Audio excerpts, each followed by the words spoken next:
오늘은 시편 112편 말씀입니다. 이 112편을 가정행전이다 이렇게 말하기도 합니다. 시편 111편이 하나님의 영광, 하나님의 그 가치를 찬양하고 높인 것이었다고 하면 이 시편 112편은 그 하나님을 경외하는 우리 인간의 가치, 인간의 소중함을 말씀하고 있습니다. 우리 인간이 어떨 때에 가치가 있어지느냐, 정말 아름다워지느냐, 구원받게 되느냐, 하나님을 찾을 때에, 하나님의 은혜 안에 있을 때에 우리는 소중한 존재가 된다라고 하는 것입니다. 복 있는 존재가 된다는 것입니다. 그래서 하나님을 의지하는 성도 되시기를 축복합니다. 참 하나님 의지한다는 게 이게 머릿속으로는 아는데 막상 삶의 어려움에 들어가거나 우리 날마다의 삶 속에서는 그렇지 못하고 하나님을 잊고 살 때가 많다는 것입니다. 하나님을 날마다 의지하고 인정하고 믿고 살아가시기를 축복합니다. 그것이 하나님과 동행하는 삶이라는 것입니다. 그 사람이 복 있는 사람이라는 것입니다. 자, 1절에 보시면 할렐루야 여호와를 경외하며 그의 계명을 크게 즐거워하는 자는 복이 있도다 라고 말씀합니다. 유대인들은 시작과 끝이 할렐루야입니다. 하나님을 찬양하라로 시작하고 하나님을 찬양하라로 결론을 맺습니다. 이것이 믿음의 사람들이라는 것입니다. 그런데 불신자들은, 안 믿는 사람들은 나로 시작해서 나로 끝내려고 한다. 내가 이익이 있느냐, 내가 영광을 받느냐, 이렇게 그게 육신적이고 세상적인 건데 그렇게 되는 사람들이 하나님을 떠난 사람들이라는 것입니다. 우리의 삶이 정말로 할렐루야로 시작하시기를 축복합니다. 그리고 할렐루야로 결론을 맺는 그런 삶이 되도록 우리가 기도해야 되겠습니다. 하나님의 영광이 먼저, 항상 그런 삶이 복 있는 사람의 성도의 삶이다 하는 것입니다. 여호와를 경외하며, 하나님을 존중하고 인정하며 두려워할 줄 알며 그의 계명을 크게 즐거워하는 자는 복이 있도다 라고 말씀합니다. 계명, 하나님의 말씀을 크게 즐거워하는 자는 복이 있도다. 자, 성경 말씀을 묵상하고 읽기가 쉽습니까? 어렵습니까? 성경을 읽을 때 재밌습니까? 지루합니까? 자, 이 계명이라는 거는요, 율법이라는 거는 참 딱딱해요. 교훈이 듣기 싫을 때가 많아요. 특별히 내 마음대로 살고 싶은데 뭐 십계명을 준수하라 그러는 우리도 하고 뭐 또 뭐 교회 다니면 예배를 잘 드리라 그러기도 하고 내 마음대로 살고 싶은데 그래도 그 계명을 지키는 자가 복이 있는 줄로 믿으시기 바랍니다. 운전 내 마음대로 하고 싶다고 교통법규를 안 지키고 내 마음대로 하면은 어떻게 되겠습니까? 위험하게 되죠. 질서를 파괴시키게 되는 거죠. 가끔씩 신호등 대기하고 있으면 무시하고 막 팍팍 지나가는 차들이 있더라고요. 안 지키는 것입니다. 내가 빨리 가야 되겠다. 그게 반칙인 것입니다. 이 세상이 왜 이렇게 죄가 많아지고 악해지느냐? 하나님의 법, 하나님의 계명을 안 지키고 욕심 부리고 자기 영광을 드러내려고 하는 이런 일들이 많으니까 세상이 악해지는 것입니다. 그런데 하나님의 말씀은 하나님 살아계심을, 하나님이 다 보고 계신다는 것을 인정하고 그걸 하나님이 경외하는 것입니다. 인정하고 그 말씀, 그 계명을 크게 즐거워하는 자가 복이 있다라고 하는 것입니다. 정말 이 사실을 믿으시기 바랍니다. 세상은 복 있는 사람을, 돈 많은 사람이 복 있다고 그래요. 세상에서 출세한 사람이 복 있다고 그럽니다. 근데 성경에 그런 사람 복 있다고 말씀합니까? 사람들이 지금 못 따라가느냐? 성경 말씀 계명 따라 안 산다 이 말입니다. 그 마귀가 유혹하는 세상의 논리, 세상의 가치. 돈 많은 사람이 출세한 거야, 성공한 거야, 그게 복이야 라고 하면서 따라가는데 마귀가 유혹하고 있습니다.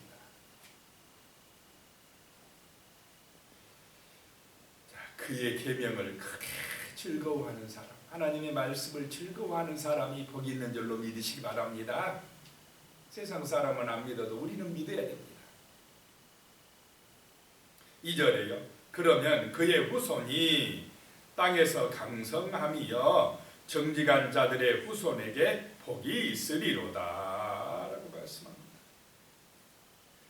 하나님을 경외하고 그의 계명을 크게 즐거워하는 사람들에게 복이 임하는데 첫 번째 복이 뭐냐? 후손이 잘 되는 복이 임한다는 것입니다.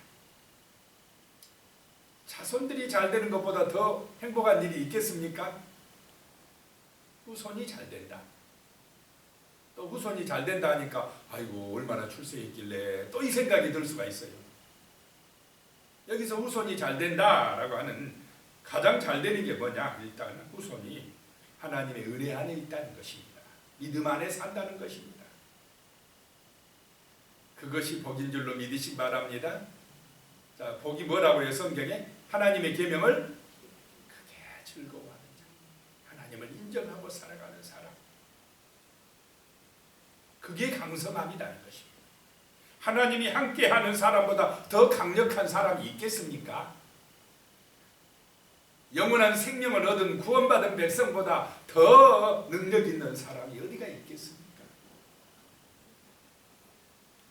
그래서 그 후손이 땅에서 강성함이여 정직한 자들의 후손에게 복이 있으리로다.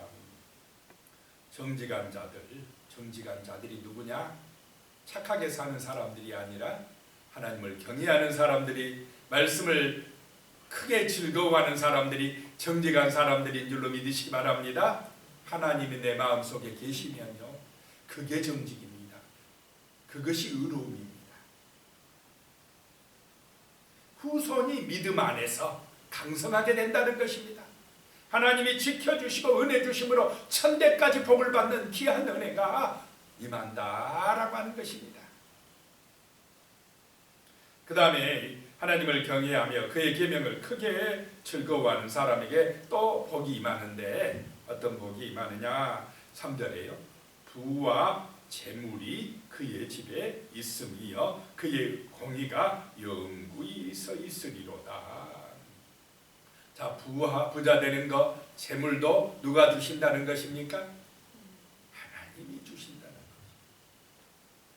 내가 열심히 일해서만이 얻어지는 것이 아니라는 것입니다. 열심히 일할 것 같으면은 열심히 안 산 사람들도 있지만은 대부분 열심히 하지 않습니까? 열심히 하는데 복을 못 받을 수 있다는 것입니다. 하나님이 주셔야 된다는 것입니다. 부와 재물도 하나님이 주시는 줄로 믿으시기 바랍니다. 하나님이 누리게 하신다는 것입니다. 왜냐? 주권이 하나님에게 있기 때문에 그렇다는 것입니다.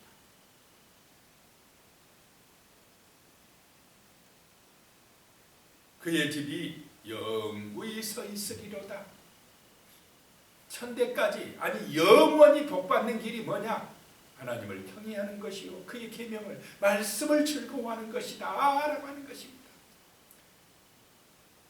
그럴 때 부와 재물이 그의 집에 있을 것이다 라고 말씀하고 있습니다. 4절에 보니까요, 그 다음에 복이 뭐냐? 정직한 자들에게는, 정직한 자가 하나님을 경외하는 사람이고 말씀을 즐거워하는 사람이라고 그랬습니다. 정직한 자들에게는 흑암 중에 빛이 일어나니 그는 자비롭고 긍휼이 많으며 의로운 이로다.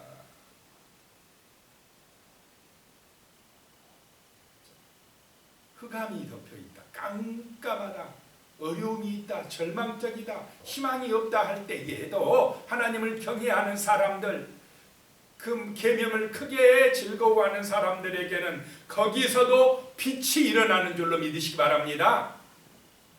다 절망하고 낙심하고 이제 끝이다, 못 살겠다 그러는 때에도 하나님을 경외하는 사람, 믿음의 사람, 기도의 사람, 말씀에 은혜 받는 사람들에게는 빛이 일어난다는 것입니다. 절망에서도 소망의 빛이 임할 줄로 믿습니다. 어떤 고난과 시험과 설령 죽음이 앞에 온다 할지라도 거기서도 그리스도가 빛이 되실 줄로 믿으시기 바랍니다. 빛이 일어난다는 것입니다. 영원한 빛이 비추어 주신다는 것입니다. 태양빛보다 더 밝은 생명의 빛이 비추어 주신다는 것입니다. 자, 이것이 복인 줄로 믿으시기 바랍니다. 하나님을 경외하는 사람들, 그 말씀을 즐거워하는 사람들에게는 후손이 강성해지고 부와 재물이 따르고 시련과 어려움 속에서도 절망하지 않는 것은 빛이 거기에 임하기 때문이다 라고 말씀하고 있습니다.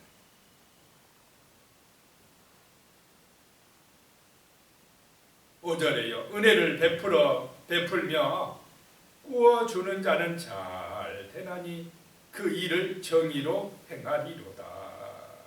정의가 뭐냐? 정의. 어떻게 사는 것이 정의롭냐?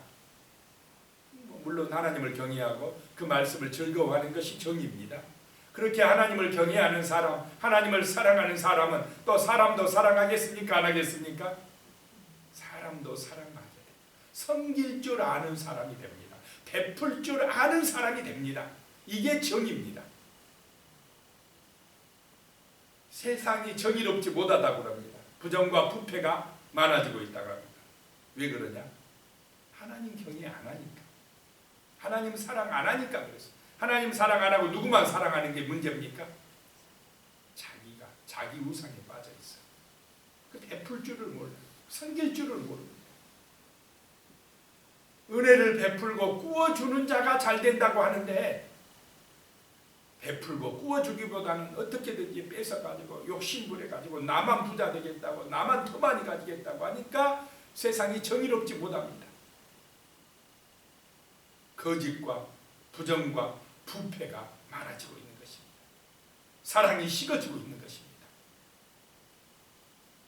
정직하지 못한 것입니다. 이것이 뭐냐? 하나님 인정 안 하니까, 하나님의 계명을 싫어하니까 타락되어지는 것입니다.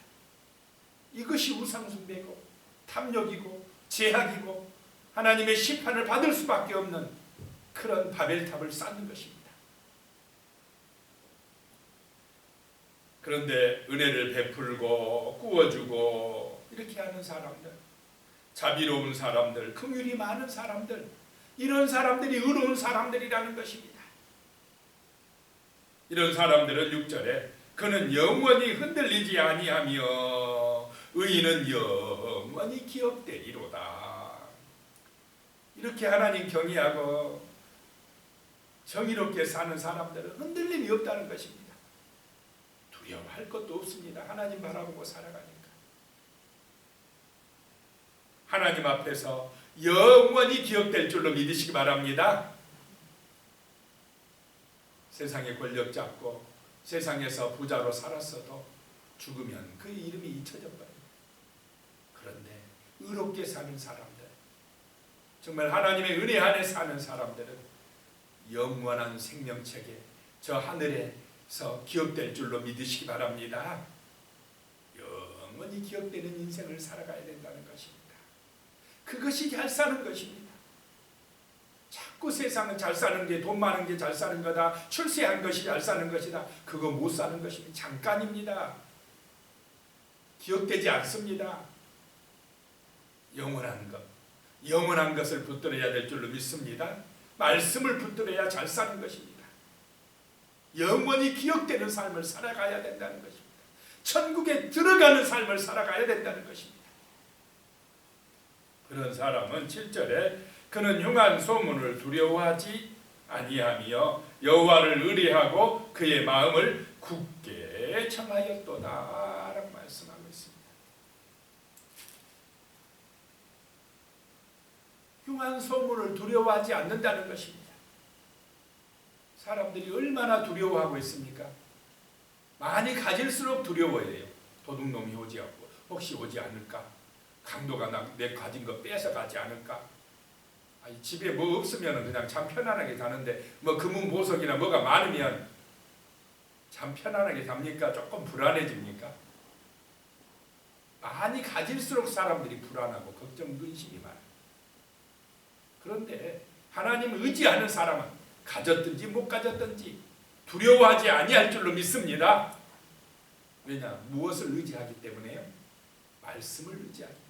내가 너와 함께 함이니라. 두려워하지 말라. 염려하지 말라. 내가 세상 끝날까지 너를 지켜주리라. 보호해주리라. 함께하리라. 하나님의 지켜주심을 믿기 때문에, 하나님의 함께하심을 믿기 때문에, 천국 소망을 믿기 때문에, 죽어도 산다는 것을 믿기 때문에 두려워하지 않는다는 것입니다. 하나님이 주인이시고 하나님의 천사들이 나를 보호해 주신다는 걸 믿기 때문에 두려워하지 않는다는 것입니다. 믿음이 없기 때문에 걱정이 많고 두려움이 많습니다. 하나님을 잊어버렸기 때문이라는 것입니다. 그래서 여호와를 의리하고 그의 마음을 굳게 정하였도다. 이 사람이 의인이라는 것입니다. 정직한 사람이라는 것입니다. 마음이 정말로 믿음 안에서 굳건하게 서시길 바랍니다. 믿음 안에서 견고해지시기를 축복합니다. 기도할 때에 이렇게 돼요. 말씀 의지할 때 이렇게 됩니다. 예배 드릴 때, 은혜 받을 때 이렇게 됩니다. 이런 견고함은, 두려움이 없는 삶은 돈으로 얻어지는 게 아닙니다. 돈 많다고 견고해지는 것이 아닙니다. 마음이 든든해지는 것이 아닙니다. 여호와를 의지할 때에 그렇게 될 줄로 믿으시기 바랍니다. 8절에요. 그의 마음이 견고하여 두려워하지 아니할 것이라. 그의 대적들이 받는 보응을 마침내 보리로다 라고 말씀을 하고 있습니다. 마음이 중요합니다. 마음이 견고해져야 된다는 것입니다. 마음이 천국이 되어야 한다는 것입니다. 마음에 하나님이 계셔야 한다는 것입니다. 은혜가 충만해야 된다는 것입니다. 여기서 견고하다라고 하는 말은 히브리어 원어로는 사무크라는 말인데요. 버티다, 기대다 이런 의미가 있습니다. 버텨내는 것입니다. 코로나가 와도 버텨내는 것입니다. 시련이 와도 버텨내는 것입니다. 누구한테 기대서 버텨내야 되느냐? 이게 중요합니다. 누구를 의지하고 버텨내야 됩니까? 하나님을 의지하고 하나님 앞에 딱 기대고 버텨야 돼요. 내 힘으로 버티려면 못 버팁니다. 뒤에 하나님이 딱 받쳐준다는 것, 하나님 앞에 기대고 하나님을 경외하고 말씀에 의지해서 딱 버티고 있으면 승리하게 될 줄로 믿습니다. 견고하다는 것은 버티는 것이고 기대는 것이라는 것입니다. 하나님을 기대고 하나님 앞에 기대고 버티는 것입니다. 이것이 신앙입니다.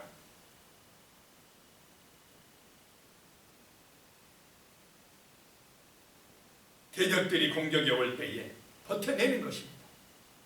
코로나가 와도 버텨내는 것입니다. 비난을 하고 욕을 하고 조롱을 해도 버텨내는 것입니다. 그럴 때에 대적들이 마침내 보응을 받으리라 라고 말씀합니다. 마침내 심판을 받으리라 라고 말씀을 하고 있습니다. 9절에요. 그가 재물을 흩어 빈궁한 자들에게 주었으니 그의 의가 영구히 있고 그의 뿔이 영광 중에 들리리로다. 이게 하나님의 법칙입니다. 세상은 많이 내가 가져야 되고 내가 욕심 부리고 내가 더 많이 가져야 되고 이게 마귀의 길이고 마귀의 작전이지만은 하나님 예수 그리스도의 길은, 생명의 길은 재물을 가지고 빈궁한 자들이 있으면 베푸는 것인 줄로 믿습니다. 내가 할 수 있는 만큼 베푸는 것입니다. 하나님이 주신 것 가지고 하는 것, 없는 것 가지고 하는 게 아닙니다. 이 사랑이 세상을 아름답게 할 줄로 믿습니다. 오늘날 이 시대도 우리 기독교인들이 진짜 잘 드러나지는 않지만 얼마나 많이 섬기고 있습니까? 구제하고 있습니까? 성교비로 내고 있지 않습니까? 이름도 없이 빚도 없이 또 어려운 사람들 보면 마음이 아파가지고 뭐를 좀 갖다 주고 싶지 않습니까? 하나님이 기억하시는 줄로 믿으시기 바랍니다. 그의 의가 영구히 있고 그의 뿔이 있다. 하늘에 면류관이 있다. 하늘에서 상급이 있다는 것입니다. 이 땅에서도 하나님이 부족함이 없게 또 부어주시고 또 부어주시고 은혜 주시고 또 은혜 주시고 그렇게 해주실 줄로 믿습니다. 이상하게 없는 것 같은데 또 채워져요. 부족한 것 같은데 안 부족해요. 마음이 기쁩니다. 행복합니다. 이게 사랑의 힘입니다. 이런 사람이 의인인 줄로 믿으시기 바랍니다. 10절에요. 그런데 악인은 이를 보고 한탄하여 이를 갈면서 소멸되리니 악인들의 욕망은 사라지리로다. 의인들이 영광 중에 하나님 앞에서 그가 영구히 기억되고 하나님 앞에서 그 뿔이 영광 중에 들릴 때에 악인들은 그때서 보고 나중에 보고는 어떻게 저렇게 바보같이 산 사람들이 저렇게 영광스럽게 들리느냐. 거지 나사로 같은 사람이 어떻게 아브라함의 품에서 그 영광 중에 그렇게 행복한 모습으로 있느냐라고 하면서 그 어리석은 부자 같은 인생이 그 지옥에서 어떻게 한다고요? 부러워하고 이를 간다 이 말이에요. 이를 간다. 욕심으로 살았던 그 욕심이 다 그 욕망이 어떻게 된다요? 사라지게 된다. 어리석은 인생들 악인들이다라고 하는 것입니다. 자, 우리의 인생은 하나님을 경외하며 그 말씀을 크게 즐거워하는 의인의 인생이 되시기를 축복합니다. 기도드리겠습니다. 하나님 아버지, 정말 우리의 삶이 복 있는 삶이 되길 원합니다. 할렐루야로 시작하고 할렐루야로 마치는 하나님을 찬양하고 영광 돌리는 그런 인생 되게 하여 주시옵소서. 하나님을 경외하며 그의 말씀 계명을 크게 즐거워함으로 복 있는 인생이 되게 하여 주시옵소서. 그래서 우리의 후손이 믿음 안에서 승리하게 하여 주시며 강성하게 하여 주시며 또 아버지 우리 후손들의 집에 부와 재물이 있게 하여 주시며 또 흑암 중에서도 빛이 일어나는 은혜, 그래서 은혜를 베풀고 구워주는 그런 복 있는 인생들이 될 수 있도록 축복하여 주시옵소서. 우리가 그런 복 있는 인생으로 살아갈 수 있도록 복을 내려 주시옵소서. 예수님의 이름으로 기도드리옵나이다. 아멘.